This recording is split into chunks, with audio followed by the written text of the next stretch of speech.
भारत में कोविड के अब तक 2 करोड़ से ज्यादा मामले सामने आ चुके हैं और मरने वालों का आंकड़ा 2,38,000 को भी पार कर गया है। भारत में औसतन करीब 4 लाख केस रोजाना सामने आ रहे हैं। यह आंकड़ा कुछ ऊपर नीचे हो सकता है। 8 मई तक देश में कोरोना के एक्टिव केसेस थे 37,23,000 से भी ज्यादा। दिल्ली में करीब 2 करोड़ की आबादी है और इस आबादी ने कोरोना की दूसरी वेव के दौरान हालात बद से बदतर होते देखे हैं। दिल्ली की खाली पड़ी सड़कों पर सायरन की यह आवाज लोगों को डरा रही है। आंकड़े बताते हैं कि 8 मई को करीब 74,384 लोगों के टेस्ट किए गए, 17,364 नए केस सामने आए, 332 लोगों की मौत हुई, 20,000 से ज्यादा मरीज ठीक भी हुए। पॉजिटिविटी रेट था 23% से भी ज्यादा। अब तक सिर्फ दिल्ली में ही 13 लाख से ज्यादा कोविड के केस सामने आ चुके हैं। 19,000 लोगों की मौत हुई है और 12 लाख लोग ठीक भी हुए हैं। अब तक दिल्ली का कुल पॉजिटिविटी रेट 7.38% है। दिल्ली के सरकारी अस्पतालों में कुल बेड की संख्या है 22,200 से भी ज्यादा, जिनमें से 19,800 के करीब बेड पहले से ऑक्यूपाइड हैं और अभी खाली बेड्स की संख्या है करीब 2,451। ये सभी 8 मई तक के सरकारी आंकड़े हैं। कहने को तो दिल्ली के सरकारी अस्पतालों में करीब 2,500 बेड खाली हैं, लेकिन हमने कई ऐसी तस्वीरें देखी हैं जिसमें अस्पतालों के बाहर लोग एडमिशन के लिए धक्के खा रहे हैं और ऑक्सीजन के अभाव में लोग अपनों को दम तोड़ते हुए देख रहे हैं। सरकारी आंकड़ा यह भी बताता है कि दिल्ली में करीब 5,500 कोविड केयर बेड हैं, जिनमें से लगभग 4,800 बेड अभी खाली हैं। लेकिन सच्चाई ये है कि यहां सिर्फ उन मरीजों को रखा जा रहा है जिनका ऑक्सीजन लेवल 90 के आसपास है। कोरोना की दूसरी लहर को आए हुए कई हफ्ते बीत चुके हैं, लेकिन आज भी हर पल कई ऐसे लोग हैं जो सोशल मीडिया पर मदद की गुहार लगा रहे हैं। लोगों की मौत का आंकड़ा इतनी तेजी से बढ़ रहा है कि शमशान घाट हो या कब्रिस्तान, लोगों को शवों का अंतिम संस्कार करने के लिए या फिर उन्हें दफनाने के लिए घंटों का इंतजार करना पड़ रहा है। शर्म की बात है कि अस्पताल प्रशासन ऑक्सीजन के लिए कोर्ट का दरवाजा खटखटा रहे हैं और सुप्रीम कोर्ट और दिल्ली हाई कोर्ट को मामले में दखल देना पड़ रहा है। अब सुप्रीम कोर्ट ने केंद्र सरकार से ऑक्सीजन डिस्ट्रीब्यूशन की जिम्मेदारी अपने हाथ में ले ली है और इसके लिए बाकायदा एक टास्क फोर्स बनाई गई है, जिसमें कैबिनेट सेक्रेटरी समेत काफी सारे एक्सपर्ट्स को भी शामिल किया गया है, जो अब राज्यों को जरूरत के हिसाब से ऑक्सीजन मुहैया कराएंगे। इसका मतलब ये हुआ कि सुप्रीम कोर्ट को भी अब केंद्र सरकार पर भरोसा नहीं है। बदकिस्मती इस बात की है कि केंद्र सरकार इस मामले पर अब तक लापरवाही नजर आई है। प्रधानमंत्री, गृह मंत्री या फिर कोई और केंद्रीय मंत्री, ये सभी के सभी बंगाल में चुनावी रैलियां कर रहे थे और दूसरी तरफ देश में लोग कोरोना वायरस से मर रहे थे। अरविंद केजरीवाल ने केंद्र सरकार से 700 मैट्रिक टन ऑक्सीजन की मांग की थी, लेकिन उन्हें 480 मैट्रिक टन ऑक्सीजन ही दी गई, जिसके बाद दिल्ली हाईकोर्ट ने केंद्र के खिलाफ अवमानना की कार्रवाई करते हुए 700 मैट्रिक टन ऑक्सीजन की जगह 730 मैट्रिक टन ऑक्सीजन मुहैया कराने का आदेश दिया। आखिरकार कोर्ट ने क्या कहा, सुनिए हमारे सहयोगी अर्णवजीत से। The Delhi government represented by Rahul Mehra, so the center is represented by Tushar Mehta. He is the Solicitor General. Because a parallel proceeding has been going on in Supreme Court before a bench of Justice Chandrachud and M.R. Shah, and they have sort of clubbed all the petitions saying that we'll oversee all the judicial, like all the issues regarding oxygen mismanagement across the country. Lawyers have sort of, it has sort of toned down because the oxygen supply is, according to Rahul Mehra, the oxygen supply is somewhat sort of eased down. Center is providing some sort of supply, but it has to be seen like for how long that like sort of. इन सरकार ने 4 मई को दिल्ली के 56 बड़े अस्पतालों की survey report court में दाखिल की, जिसमें कहा गया कि इन तमाम अस्पतालों में पर्याप्त मात्रा में लिक्विड मेडिकल ऑक्सीजन उपलब्ध है। लेकिन इन हालातों में भी ऐसे कई लोग हैं जो मरीजों की मजबूरी का फायदा उठा रहे हैं और ऑक्सीजन सिलेंडर, ऑक्सीजन कॉन्सेंट्रेटर्स, दवाइयां और यहां तक कि ऑक्सीमीटर्स की भी कालाबाजारी कर रहे हैं। दिल्ली पुलिस ने पिछले कुछ हफ्तों में इसी तरह के करीब 75 मामले दर्ज किए हैं और 890 से ज्यादा लोगों को गिरफ्तार भी किया है। दिल्ली समेत देश भर में काफी ज्यादा डिमांड में है और इसी बात का फायदा उठाते हुए इसे 25 से 50,000 रुपए में ब्लैक किया जा रहा है, जबकि रेमडेसिविर की असली कीमत कंपनी के आधार पर 900 से 3500 रुपए के बीच है। इसी तरह ऑक्सीजन कॉन्सेंट्रेटर की असली कीमत 20 से 40 हजार के बीच है, लेकिन ब्लैक में इसे करीब 1.5 लाख रुपए तक बेचा जा रहा है। ऑक्सीजन सिलेंडर पहले 8,000 रुपए तक आसानी से मिल जाया करता था, लेकिन इन दिनों ब्लैक मार्केट में इसे 60 से 70 हजार रुपए में बेचा जा रहा है। अब एम्बुलेंस के लिए भी लोग 10,000 रुपए तक दे रहे हैं, जहां पहले 4 किलोमीटर के लिए 1,000 रुपए चार्ज लगता था। पल्स ऑक्सीमीटर, जिसकी कीमत 500 से 2,000 के बीच हुआ करती है, वो भी ब्लैक में 4,000 से 8,000 रुपए का मिल रहा है। इसके अलावा भी कई ऐसे लोग हैं जो मरीजों को अपनी ठगी का शिकार बनाने के लिए नए नए तरीकों से उनकी जेब खाली कर रहे हैं।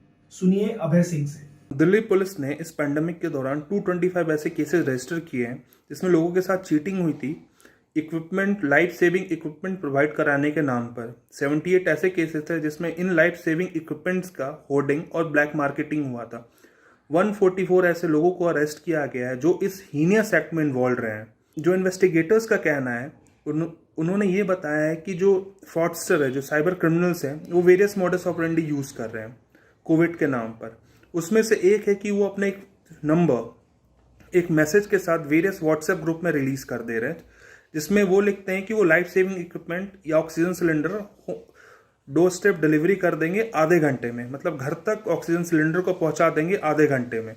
इसी चक्कर में बहुत सारे लोग जो डिस्ट्रेस पीपल हैं वो उस नंबर पे कॉल करते हैं और जो फ्रॉडस्टर्स हैं वो सिलेंडर डिलीवरी करने के नाम पर एडवांस पेमेंट ले लेते हैं। एडवांस पेमेंट हो जाने के बाद वो आइदर अपना फ़ोन बंद कर लेते हैं, ये कहते हैं कि पुलिस वालों ने उसका ऑक्सीजन सीज कर लिया है, तो उसके लिए उसे और पैसे चाहिए। ये एक चीटिंग करने का उनका एक तरीका है। ऐसा ही एक केस रोहिणी में आया था, जहाँ पे एक स्कूल टीचर को अपने वाइफ के लिए ऑक्सीजन सिलेंडर चाहिए था। उसने भी व्हाट्सएप ग्रुप में एक मैसेज पढ़ा जिसमें ये लिखा हुआ था कि आधे घंटे में उन्हें ऑक्सीजन सिलेंडर मिल सकता है। तो उन्होंने उस नंबर पे फ़ोन किया और जिस बंदे ने फ़ोन उठाया, जिस रिसीवर ने फ़ोन उठाया, उसने बोला कि पहले तुम्हें 25,000 रुपये देने होंगे, फिर हम आधे घंटे में ऑक्सीजन सप्लाई कर देंगे, ऑक्सीजन सिलेंडर डिलीवर कर देंगे। 25,000 रुपये टीचर ने दे दिया, बट ऑक्सीजन डिलीवर नहीं हुआ। जब उन्होंने फिर से फ़ोन किया तो उस आदमी ने ये बोला कि उसका ऑक्सीजन कहीं पे सीज हो गया है और उसको छुड़ाने के लिए 10,000 रुपये चाहिए। तब तक टीचर समझ चुके थे कि उनके साथ चीटिंग हो चुका है, पर तब तक बहुत देर हो गई थी, उनकी वाइफ का डेथ हो गया था। रिसेंटली साउथ डिस्ट्रिक्ट पुलिस ने 3 बड़े रेस्टोरेंट, साउथ दिल्ली के 3 बड़े रेस्टोरेंट में छापा मारा और वहाँ से 500 से ज़्यादा ऑक्सीजन कंसनट्रेटर्स बरामद किए। इसमें से एक रेस्टोरेंट का नाम है खान चाचा रेस्टोरेंट। हम बता दें कि वो खान मार्केट का सबसे पॉश रेस्टोरेंट है। टोटल 4 लोगों को अरेस्ट किया गया, इंक्लूडिंग 1 मैनेजर। जो ऑक्सीजन कंसनट्रेटर्स थे, इन्वेस्टिगेटर्स के अनुसार विदेशों से मंगाए जाते थे और इंडिया में उन्हें 60 से 70 हज़ार रुपये में सेल किया जाता था। इन तीनों पॉश होटल्स के जो मालिक हैं वो कोई एक आदमी है और वो अभी फ़िलहाल ऑन रन है। पुलिस का कहना था कि इनको लगता था कि पुलिस कभी इन पॉश होटल्स पे छापा नहीं मारेगी, तो इस कारण वो इन ऑक्सीजन कंसनट्रेटर्स को यहाँ पर छिपाते थे। कुछ ऐसे भी केसेस आए जिसमें प्लाज्मा डोनेशन के नाम पे भी चीटिंग की गई। ऐसा एक केस साउथ वेस्ट डिस्ट्रिक्ट ने बर्स्ट किया था, जहाँ पे उन्होंने एक लड़के को पकड़ा था जो इस तरीके का हीनियस एक्ट में इन्वॉल्व था। और भी केसेस थे जहाँ पे लाइफ सेविंग इंजेक्शन को भी होल्ड किया गया, रेमडेसिविर इंजेक्शन को भी होल्ड किया गया। इसमें पुलिस ने भी बहुत सारे अरेस्ट किए और अरेस्टीज में कुछ डॉक्टर्स, कुछ नर्सेज भी इन्वॉल्व थे। इन्वेस्टिगेशन ये बताता है कि जो साइबर क्रिमिनल्स हैं वो मोडस ऑपरेंडी अभी सेम रख रहे हैं और झारखंड, मेवात और बिहार में बैठकर वहाँ से वो लोगों को चीट कर रहे हैं। मोडस ऑपरेंडी उनका सिंपल है, उन्होंने वेरियस वॉलेट्स अपने बना रखे हैं जिसमें वो पैसा मूव करते रहते हैं और एट द एंड, क्योंकि इससे पुलिस को डॉज करते हैं कि पुलिस को पता ना चले कि पैसा अभी कहाँ रखा गया है, और वो सिंपल से उस पैसे को घुमाते रहेंगे डिफरेंट वॉलेट्स में, डिफरेंट बैंक अकाउंट्स में, और एट द एंड एक बैंक अकाउंट से वो सारा पैसे निकालकर वो चल जाते हैं। On the enforcement front, the Delhi police has launched a COVID helpline 01123469900 because we felt that in the COVID scenario also there were so many reports of black marketing, hoarding, overcharging and cheating and online fraud in the name of supplying medicines, oxygen to the needy and desperate people. total 303 FIRs have been registered, of which 78 pertain to hoarding and black marketing, while 225 FIRs have been registered with regard to cheating and online fraud in the name of COVID help. Corona के बढ़ते मामलों को देखते हुए deputy CM Manish Sisodia ने 2 मई को रक्षा मंत्री राजनाथ सिंह को एक पत्र लिखा, जिसमें उन्होंने हालात को संभालने के लिए सेना की मदद मांगी। हालात इतने ज्यादा बिगड़ रहे हैं कि कोरोना से पुलिसकर्मी, डॉक्टर्स और पत्रकारों की भी मौत हो रही है। 1 मई को दिल्ली के बत्रा हॉस्पिटल में एक डॉक्टर समेत 12 मरीजों की ऑक्सीजन की कमी से मौत हो गई। उसके अगले दिन एक और प्राइवेट हॉस्पिटल में रेजिडेंट डॉक्टर विवेक राय ने आत्महत्या कर ली, क्योंकि वो जबरदस्त दबाव में थे। वो कुछ समय से कोविड मरीजों का इलाज कर रहे थे। इससे पहले दिल्ली के नामी गंगाराम हॉस्पिटल में एक ही दिन में 25 मरीजों की मौत हुई थी। 5 मई को 181 पुलिसकर्मी कोरोना पॉजिटिव हुए, जिनमें कई सीनियर पुलिस अधिकारी भी थे। पिछले साल से अब तक 12,000 से ज्यादा दिल्ली पुलिसकर्मी कोरोना पॉजिटिव हो चुके हैं। इस वक्त करीब 3,000 पुलिसकर्मी कोरोना पॉजिटिव हैं और 60 पुलिसकर्मियों की कोविड से मौत भी हो चुकी है।